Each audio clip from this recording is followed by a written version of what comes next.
પણ જોઈતી નથી બે રે બટકાડી અને હારા તમે તો અમારો બૈરો ખોયો.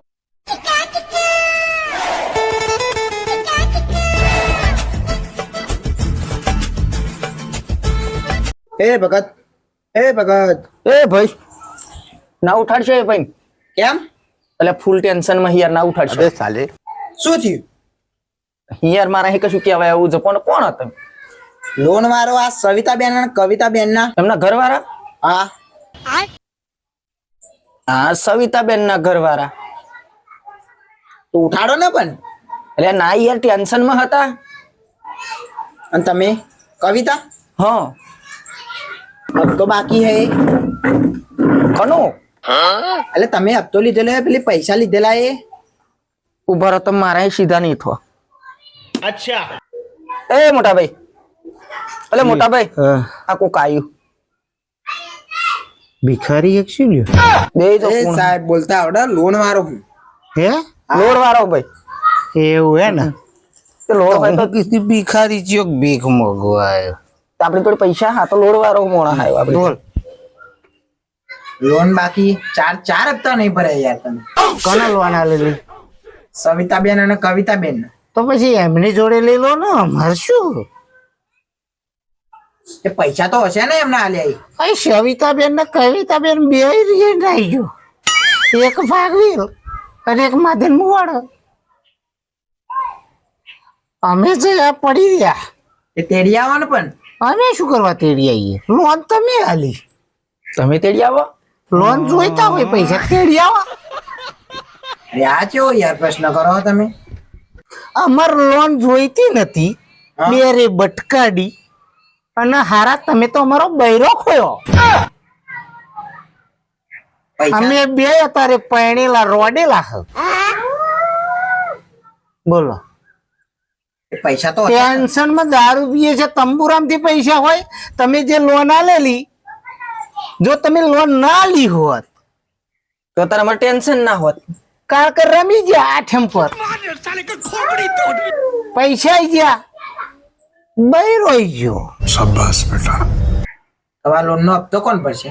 બૈરો બૈરો પણ એ તો ત્યાં ને તો લઈ આવો. આવો ને અરે આ મારે જાતે રોટલા કરીને ખાવા પડે જાતે ત્રણ દાડો એ વાહણ નહીં ઘસ્યો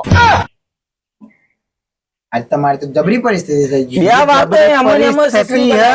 ઘસ્યા અમારા ગામમાં 60 બૈરો નાઈ ગયો અને એક તમારા લીધે નાઈ ગયો તમે લોન આલી અને હપ્તા ભરાયા નહીં ઘેર ઝઘડા થયા ને બૈરો નાઈ ગયો અને તે તમે લોન જ શું કામ આલો હો પતા તમે લોન જ શું લેવા લો? હું એ જ કહેવા માંગુ હું કે લોન ખાલી 5 જણોની જરૂર હોય ને તમારે 10 જણોની લોન ગ્રુપમાં આલવી હોય એટલે 5 જણોને તો જરૂર ના હોય તોય લોન લે હ અને એ લોન લે અને એમને પૈસા વપરાઈ જાય. જરૂર ના કે તમે ગ્રુપમાં આલો એટલે બચારા ના લેવી હોય એ લે. તમે બધું ગ્રુપ કરીને તો લઈને આવો એટલે તો આલવી પડે હ.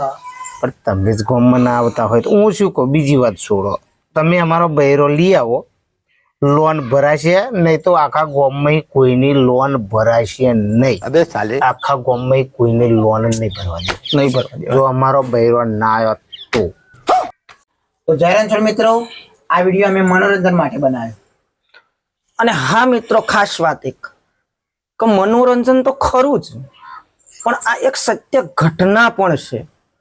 કારણ કે દરેક ગામડાની અંદર આવા પ્રશ્નો બનતા જ હોય કે જ્યારે સાહેબો આવે હ એમાં કદાચ 3 પૈસાની જરૂર હોય અને એ 3 બહેનો મળી અને બીજી 2 બહેનોને કે ભાઈઓને લોન લેવા માટે આકર્ષિત કરતી હોય કે એમને તો 5નું ગ્રુપ બનાવે એટલે 2 મહિલા ખૂટતી હોય એટલે પેલી 3 મહિલા મળી પેલી બેને કે તમે લોન લઈ લો તો અમને મળે એટલે જેને નહીં જરૂરી એટલે પેલા 3ની માટે પેલા 2 પણ લોન લેતા હોય અને એ 2 લોન જે લે એ પૈસાનો સદુપયોગ થતો હોય તો વસ્તુ અલગ હોય પણ જે જરૂર નહીં એ જ પૈસો લઈ અને કંઈક એવી વસ્તુ લાવી દે કે જેનું ફરી હપ્તો જ ના ભરી શકે.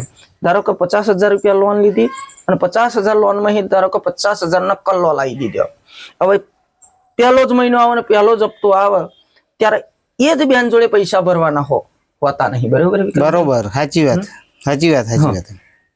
હવે એક તો પહેલો પોઈન્ટ તમને કહું, કદાચ મારી આ વાત તમને સાચી લાગત તો કદાચ તમે તમારી જાતે વિચારજો કે લોન એને તમે ઉલટું ફેરવા ન લો.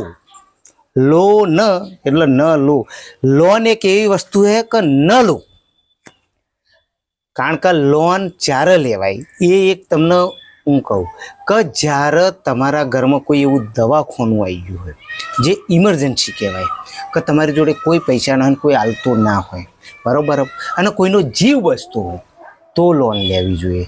બીજું કે તમારે એવો કોઈ પ્રસંગ આવી ગયો હોય કે જે કરવો પડે એવો હોય અને એમાં કદાચ તમારી જોડે પૈસા ના હોય, તમે લોન લો તો બરોબર ના મળે. પણ જો લોન લે અને 1 લાખ રૂપિયાનો ડીજે કરવાનો હોય તો લોન ના લેતા, તો લોન લેતા નહીં. કારણ કે આ રીતે ખોટા ખર્ચા કરવા માટે જો તમે લોન લેશો તો એટલું યાદ રાખજો કે તમે કોઈ દિવસ નહીં તો લોન ભરી શકો કે નહીં તમે ઊંચાઈ શકો. જીવનની અંદર પૈસાનું મહત્વ નહીં, પરંતુ પૈસા સિવાય પણ કશું નહીં, એ પણ યાદ રાખવા જેવું હોય. બીજું કે આપણે આ લોન એક એવી વસ્તુ હોય કે જ્યારે લોન લઈ લઈએ પૈસા ના ભરાય એટલે તમે શું કરો, બીજી લોન લો. બરોબર, શું કરવા કે પહેલી લોનના પૈસા ભરવા હતા. હવે તમે તમારી જાતે વિચાર કરો કે બીજી લોનના પૈસા તમે ચોહી પડજો, જો પહેલી લોન નહીં ભરી શકતા તો એટલે તમે ત્રીજી લોન લેશો. એમ નહીં એમ પરિવાર બરબાદ થઈ જશે, ગામડો ખાલી થઈ જશે. આ ગામડાની અંદર સુખ શાંતિ જો ખતમ થઈ ગઈ હોય તો એનો મેઇન પ્રશ્ન લોન. ગામડાની અંદર કાયદેસર આ લોન સિસ્ટમ જ ના હોવી જોઈએ. પહેલો લોન વગર જ અમે જીવતા હતા. લોકો ઉછીના પૈસા આલતા હતા, લાવતા હતા ને જીવતા હતા. અત્યારે આ લોન સિસ્ટમથી એક જ વાત કરી દે કે ભાઈ લોન લઈ લઈશું. જ્યારે કશું વાત કરતા કે અરે અમે લોન લઈ લઈશું, લોનમાં તમે તમારી જાતે વિચાર કરો કે 30,000ની લોન હોય, 30,000ની, તો તમને મળશે 24,000 રૂપિયા. 6,000 રૂપિયા બધો ચાર્જ ના આન તેન પાછું એમાં વીમો હતે આવી જાય, આ બધું આવી જાય. બરોબર. અને પાછા બીજી એક વાત કહું, આમાં તો પાછા સાહેબો હતા સેટિંગ કરે. લોનના અધિકારીઓ જોતા હોય તો જોજો, સાહેબો પાછા એનું સેટિંગ કરે કે આ લોન મંજૂર કરી આલો તો 2,000 રૂપિયા 1,000 રૂપિયા આલવા પડશે. એટલે સામાન્ય ગરીબ મોણાને બરાબર ચૂસવામાં આવે આ લોનમાં, શોષણ કરવામાં આવે. તો કાયદેસર તો સરકારને વિનંતી કે આ લોન સિસ્ટમ જ બંધ કરાવી દેવી જોઈએ. અને સરકાર બંધ કરે કે ના કરે, ગામડામાં જો સાચા માણસો હોય તો લોન લેવાનું ટાળવું જોઈએ. તમારે કોઈનો જીવ બચાવવા લોન લેવાની હોય તો જ લોન લેવી જોઈએ, નહીં તો લોન લેવી જોઈએ નહીં. અને અમારો વિડીયો જો સારો લાગ્યો હોય તો લાઈક, કોમેન્ટ ને શેર કરજો. કારણ કે અમારા વિડીયો વધુ પડતા લોન લેનારા જ લોકો જુઓ, પણ ખરેખર દિલથી તમે એકવાર વિચારજો કે આ વાત સાચી છે કે ખોટી છે. જય હિન્દ, જય રણછોડ.